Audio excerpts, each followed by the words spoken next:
D G S P साहब, आप sir मेरे हाथ से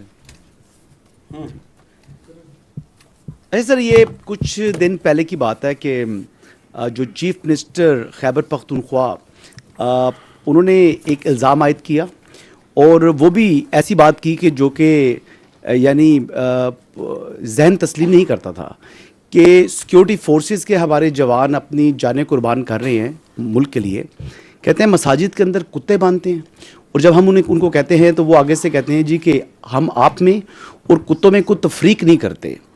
और इसके ऊपर ना उन्होंने माजरत की और ना आपकी जानिब से कोई इस मुतल्लिक जो है कोई रद्द-ए-अमल आया कि इतना यानी गलीज़ किस्म का इल्ज़ाम लगाना विदाउट एनी एविडेंस कि वो कौन सी मसाजिद हैं, वो कौन सा इलाका है, कब का ये वाक़या है, कितने वाक़यात हैं। उन्होंने मसाजिद का जिक्र किया और उन्होंने कहा कि कुत्ते बांधते हैं।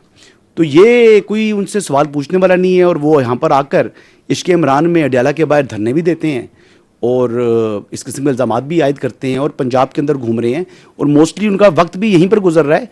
अपने सूबे के अंदर तो वो जो है वक्त भी नहीं दे रहे।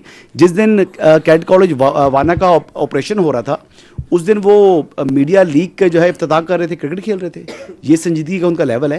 तो इल्ज़ामात आपके ऊपर बड़े वो संगीन किस्म के लगा रही हैं और मोस्टली वो आपको टारगेट करते हैं जो आपने प्रेस कॉन्फ्रेंस की थी पेशावर के अंदर। Thank you. देखिए, बात ये, मैं आपसे यही तो अर्ज़ कर रहा हूँ कि ये जो पूरा बयानिया, मैंने कहा they have a comical obsession with army.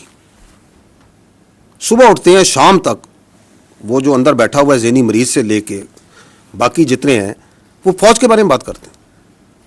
They will not talk about the real issues because that is their whole politics. और उनको इस चीज में कोई परेशानी नहीं है कि सच बोल रहे हैं झूठ बोल रहे हैं। That's not important to them. आपके सामने मैंने कितनी मिसालें दे दी। उनके कागजों में तो vice chief of army staff लग चुका था, अभी पूछे ना क्यों नहीं लगा। उनके ख्याल में तो एनएसए भी लग चुका था, उनके ख्याल में तो सीडीएफ की अपॉइंटमेंट लेटर भी नहीं होना था। वो तो बड़े वसूख से बताते थे ना। तो उनको तो एक मेंटल, एक वो कहते हैं ना, एक इकोसिस्टम में रखा जा रहा है जहां पे उनकी पूरी सियासत जो सी है वो फौज के इर्द गिर्द घूमती है। फौज के बारे में बात करो, फौज के बारे में इल्ज़ामात लगाओ, फौज के ऊपर हर चीज़ डालो, बिकॉज अपनी गवर्नेंस की तरफ कोई बात ना करे। मैंने आपको कहा ना कि one of the reason is, but this is one of the reason, ताकि मैं अपनी लूटमार जारी रखूं, मैं अपनी करप्शन जारी रखूं, मैं अपने रिश्तेदारों को, अपने भाइयों को और इस पॉलिटिकल टेरर क्राइम नेक्सस को चलाता रहूं। इस पर तवज्जो नहीं लानी। तो इन सब को जो सा है, ये समझते हैं कि पाकिस्तान के अवाम नाइव है ना, ये समझते हैं कि हम इनको बेवकूफ़ बना सकते हैं। तो मैं 3 बार ये बोला, मैं दोबारा बोल देता हूँ, ऐसे नहीं होगा। क्योंकि पाकिस्तान के अवाम बहुत बाशऊर है मेरे भाई।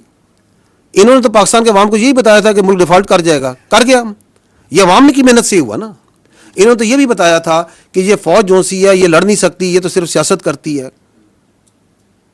तो फौज लड़ी या नहीं लड़ी? लड़के दिखाया, पूरी दुनिया में उसकी आवाज गई या नहीं गई?